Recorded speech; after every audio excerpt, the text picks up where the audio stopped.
Thanks for joining, everyone. We're here to give the update on TSANet Connect.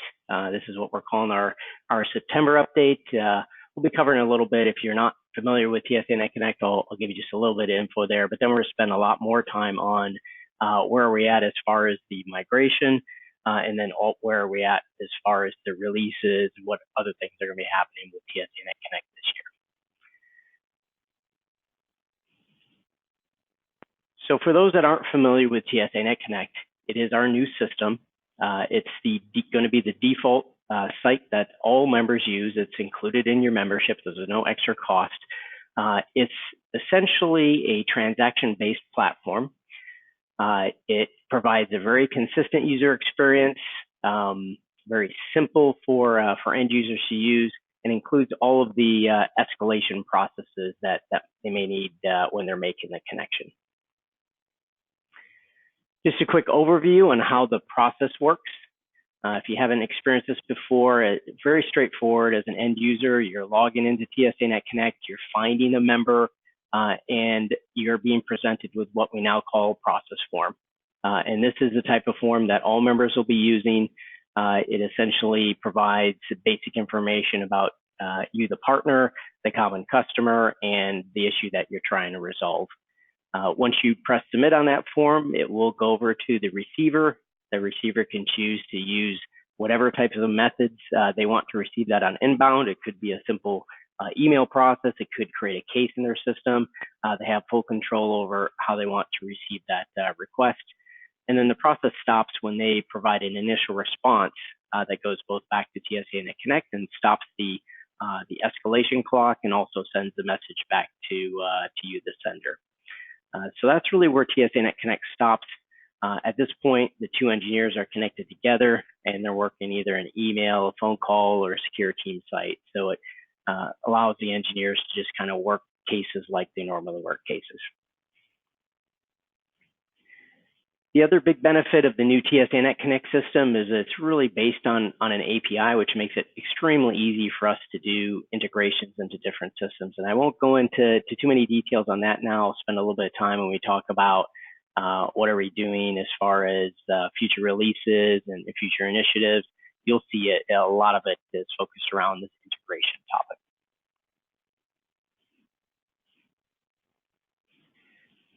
So then taking a look at the member migration. We set up a timeline. The site went live in early April of this year. We had what we called the phase one members. They were the first members. They went live. They all went live at the same time. And then from that point forward, after we determined that the system worked well, we put together this scalable member migration timeline. And you can see quite aggressive as far as moving members from the old member web into the new TSANet Connect. So we started here in May, and approximately about 200 members migrated every 3 months. Will get us to the point where we are fully migrated by the end of the year, and that is the goal, and that is still the goal. So a quick update on that migration. We currently have 306 members migrated versus, as you saw on the previous slide, we had 400 members planned to be migrated by the end of the year. We're a little bit behind that, but we still feel we can hit the end of year target for all members migrated.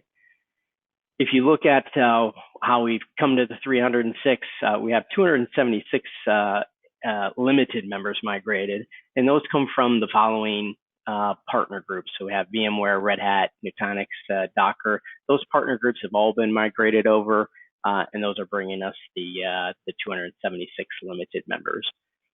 We're also currently actively working with a few other open group members that have partner programs, and this will largely complete the limited member migration. Once we get these open group members migrated, the part of the migration strategy is to also move their partner programs over. So all of these partner groups here have close to 60 members, so you can see where the numbers will increase quite a bit once we get a couple until these open group members migrate in and start to work on their partner programs. We also have 30 premium or basic members migrated. So that's out of about 100 open group members, to give you a sense of where we're at there. We have about 30 that are in progress. And when I say in progress, we've had the first initial call, we've done some testing, and there's just a few loose ends to close off before we take them live. So I think we're in pretty good shape there to getting to about a bit over half of the open group members migrated here, hopefully in another month. As you can imagine, we had some slow periods here during the summer months, but now we're seeing quite a bit of activity pick up as far as the migrations go. If you've not been part of a migration call yet, I just want to cover a little bit of what the steps are and then share a little bit about what we've learned based on the members who've migrated so far. So there's really kind of two pieces of migrating a member over to the new TSANet Connect system. And again, if I haven't made this clear in the past, we do have both systems are running in parallel. So if you're using the member web, you're still able to collaborate with all the members. And then same thing, once you migrate over to TSANet Connect, you're also able to migrate with or collaborate with all the members. So the systems are up and running in parallel. Obviously, you can't use the new TSANet Connect process until you move to TSANet Connect. But the two steps of the process are, first of all, to set up your inbound to receive the request. And I'll talk a little bit more. I think that's where we've learned most of the best practices. And then the second step is to essentially train your users on how to use TSANet Connect. And if you haven't been part of a demo or have used the system, hopefully you'll find that it's an extremely simple system to use. So when we talk about training the users, we actually create a co-branded training slide set and turn that into a video. It becomes about a 5-minute video that your end users use to become familiar with TSANet and TSANet Connect system, and they're ready to go to collaborate with other members. So pretty straightforward to get your engineers over to the new system. So I'm taking a look at a few of the lessons learned so far in the migrations. I would say number one is the most important. We've really seen this is a great opportunity for members to kind of take a step back, look at how they previously were using TSANet, and really simplify and standardize their inbound processes. So we've seen in some cases people go from 10 or more processes to a single process for inbound, and that certainly makes it much easier to manage, much easier to monitor, maintain. So really simplification is one of the keys of TSANet Connect. We also see about 50% of the members have added custom fields.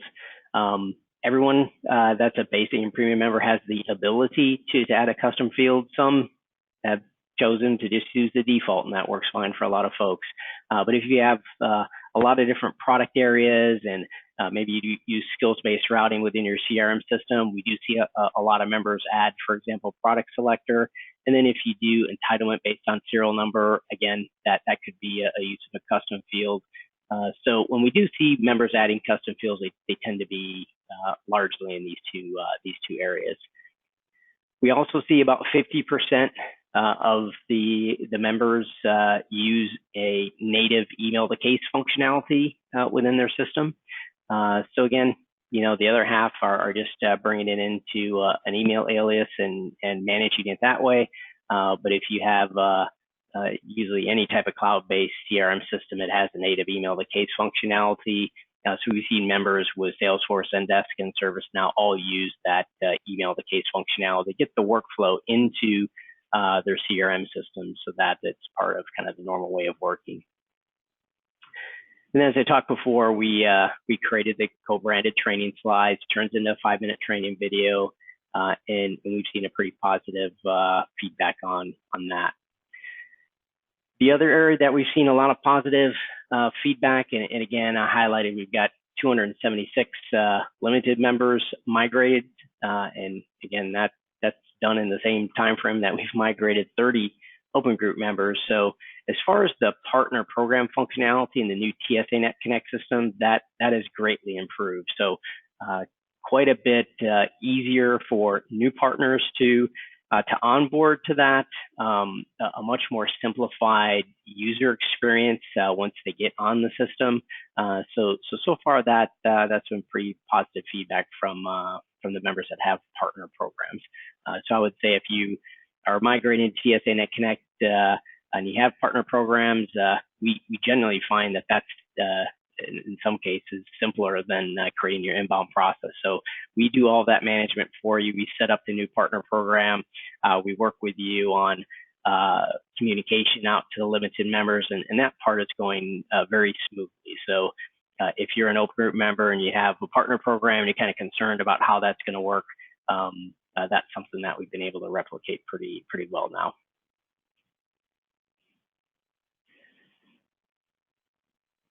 So then taking a look at the best practices for inbound process, again, this is some lessons that we've learned, making it very easy for partners to use. I think, everybody kind of understands that. So when it comes to your process form and adding custom fields, not to get too carried away there. And then same thing with the escalation process, keeping that very simple as well. And I think we've had good success with people doing that. Keeping it flexible is another thing.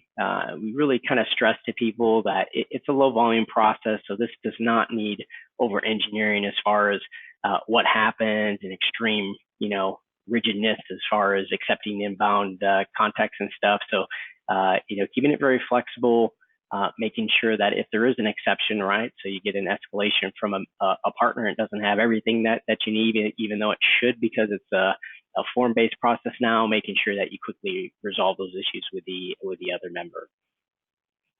And then as far as integrations go, and I'll spend a little bit of time on this when we talk about future plans with TSANet Connect, but what we've been encouraging people is for this year in migrating, try to stick with very simple integrations. And again, this kind of native email to case is a good example. And running like that, where you're not doing a lot of automation, or you're not doing a lot of integrations, is really a good strategy for 2019. And then, as I indicated, we do plan to have 100% of members migrated over by the end of this year. So then I believe 2020 will be an opportunity to kind of go back to members that maybe have a little bit more volume and have discussions around how you can kind of improve that integration. So I would kind of plan for some other type of a discussion to happen in 2020, where we maybe take a look and tune up your inbound process based on what you've seen so far. So that then kind of takes us into the activity that we've seen so far. I guess first and foremost, we've seen both when we do the training and we do the demonstrations, great feedback from the end users. So they really do like the change. It's simple, it's consistent. There's a bit of accountability in there. So all kind of the things that make a user want to use the system, right? If they use the system and it's too complicated, they're not going to want to use it. If they use the system and they don't get a response back and they feel there's no accountability and somebody kind of measuring and monitoring what's going on here, they're not going to use the system. But both of those things have really been the focus for TSANet Connect. It's very consistent. The process forms all look the same.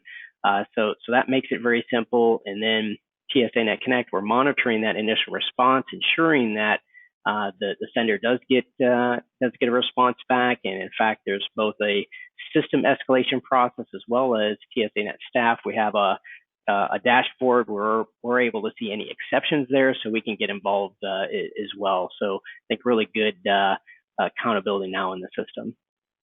And then we have received some feedback. We do send out, it's about 3 days after the request was made, we send a feedback request back to the sender, and we've received some feedback there, sometimes very specific.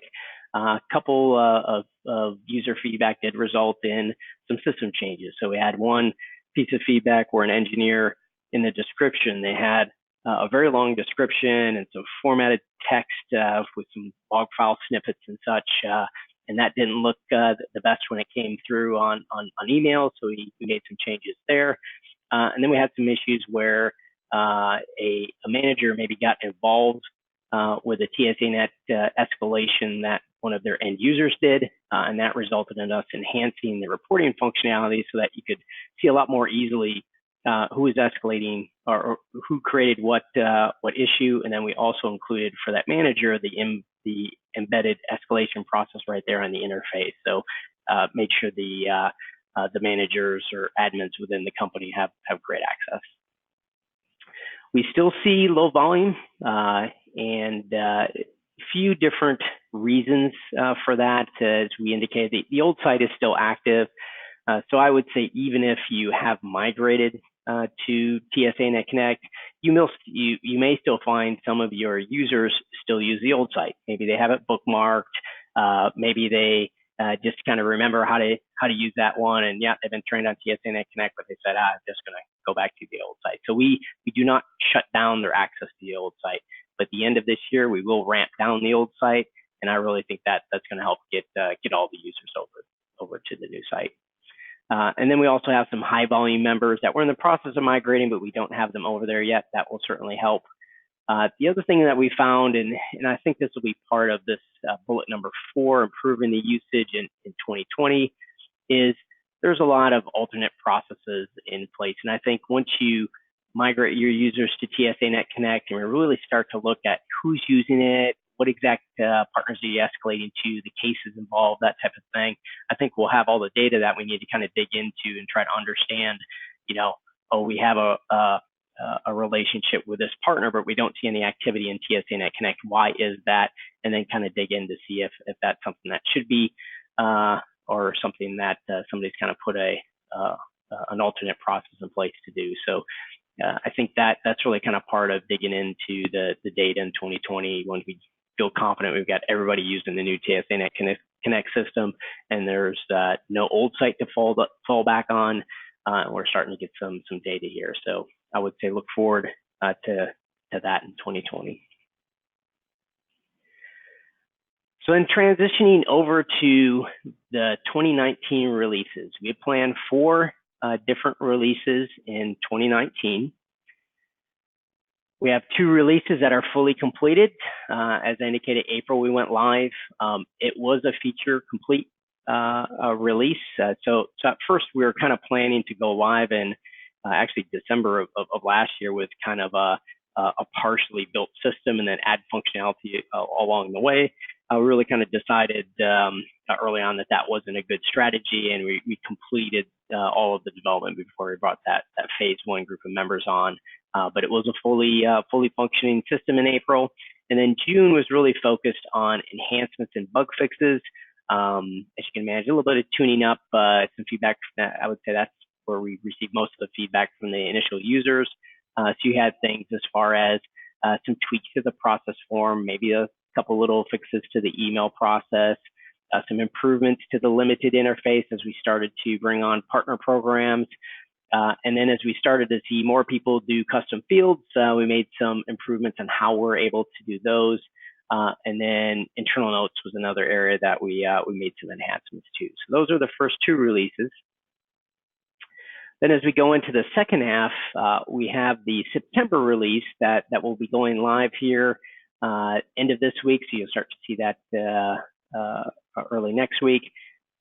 Again, quite a bit of stuff here in the area of, I'll call it the core system. So some things you won't see. So we've made quite a bit of improvements to the TSANet staff admin interface. Again, this is really targeted to help us more quickly onboard people, to help us monitor, for example, the exceptions and where members haven't responded. So some things that allow us to really manage the system a bit better. We also made an improvement where the admins of a member, they're able to send themselves an inbound test case. So that seemed to be something that people wanted to do. So we created that functionality. We really improved search throughout the site. So there was a few use cases there where search didn't work well. So there's some improvements there. Also some improvements in partner programs.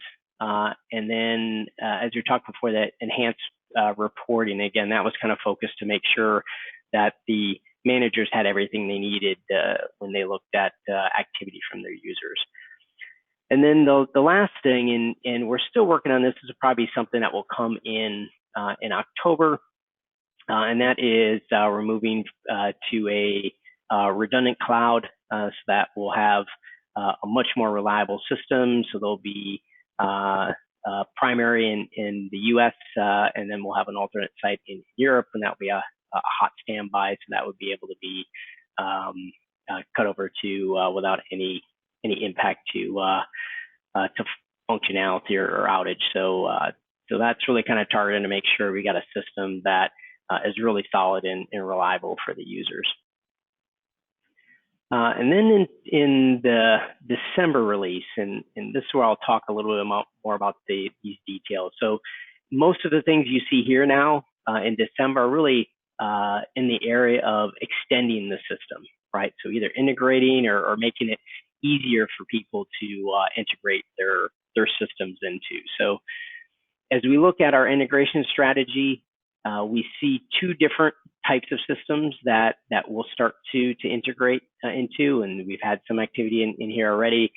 Ticketing systems, and again, there's some integration that could occur as far as outbound, and there's some integration that'll occur with inbound. And I'll share with you, for example, Salesforce, what we're planning there. And then collaboration systems are another type, and I'll share with you some activity that we're doing here with Microsoft Teams there. But we see those as really kind of two key systems that our members are going to want to integrate to. But the first thing we're working on, and I would call this, almost a must-have with any type of system today in an enterprise environment, is support for single sign-on. Almost all of our large members have that, and it's kind of almost a necessary first step for any type of integration. So we are in the process of finishing up some development on that. VMware is the first member that will use this. They have a Workspace ONE platform, which basically results in their a tile within their Workspace ONE app where the user can simply click on it and have access to TSANet Connect. So that's some functionality that we're working on. In addition to single sign-on, it also will support this just-in-time and automated user provisioning, right? So if you go in and say, hey, I want all of the support organization to have access, and they're in some Active Directory group or however you manage your users, if they don't have a existing login to TSANet or a user account, that will be dynamically created. So that function will be there as well. And as soon as we get done with VMware and we're confident about the system, we'll start to work with other what I would call large premium global members that have indicated that they had some interest in this functionality as well. So the IBMs, Microsoft, Cisco, they've all kind of indicated that yes, this is something we would want to do as well. So we'll start working on those next. But then the idea here is to make this really generally available for any premium global member as we go into 2020. So as I indicated, the ticketing systems is kind of the first area we see integration. We focused on the inbound integration for 2019. And again, the idea here is not to create connectors and complex IT projects. We really just want to leverage the native functionality of the systems, right? So email the case, as indicated, everyone's got it. It's real easy to set up. And that's really our strategy here with Salesforce on creating a case. And then the second thing we'll take a look at here in the winter release is the initial response. So again, that closed the connection, and that's essentially today a manual step where somebody clicks a button and fills out their case number. We see that as something that could be automated as well. So we'll be taking a look at automating that. And then in 2020, we'll take a look at the outbound piece. So in the other area of integration, we have a use case here that we're working on in the winter release. And again, I would kind of consider this a pilot. We'll certainly learn a lot from this, but I think you'll start to hear a little bit more about this as we exit the year. If you're not familiar with Teams, similar to Slack, great full-featured collaboration platform. So provides everything you could ever need to collaborate, whether it's on a specific case or on a large-scale project. Pretty capable systems. And then, of course, TSANet Connect does a good job with transaction and bringing members together. So we see these two systems very complementary, and with some lightweight integration, a solution that really is a good fit for certain use cases within TSANet. And kind of the next level of detail down, just so you kind of understand specifically what we're doing here in the winter release. It's this integrating Microsoft Teams into the working the case piece of the process. So if you recall earlier, we said as soon as TSANet Connect completes the connection, so you get the initial response, we're not involved at all in the work in the case. So we're assuming you're picking up the phone or sending emails or what have you. So what this is doing is jumping in here and providing the ability to work the case. And this will be an automated thing where during the request to the receiver, it will include a link that they can come and collaborate, as well as an email alias, because you can email the Teams channel as well. So that's the focus here for Teams in the winter. And again, I would expect to see a little bit more detail on that as we exit the year, because I think this might be a solution that's appropriate for other members as well. And last slide here, just to let you know, we have future planning sessions that will take place between now and the end of the year. So this is where we kind of take a step back, see where we're at, put together our longer-term strategy and next year plans. So there's an opportunity. We've got Palo Alto, October 2nd. We got Amsterdam, September 24th and 25th. And then we have two more sessions in India and Australia that will be defined here fairly shortly. So if you have any interest at all in participating in one of those sessions, or you want to give me some feedback before or after those, definitely that's a great opportunity to be involved and let us know what you think should be next for the system. And that's it.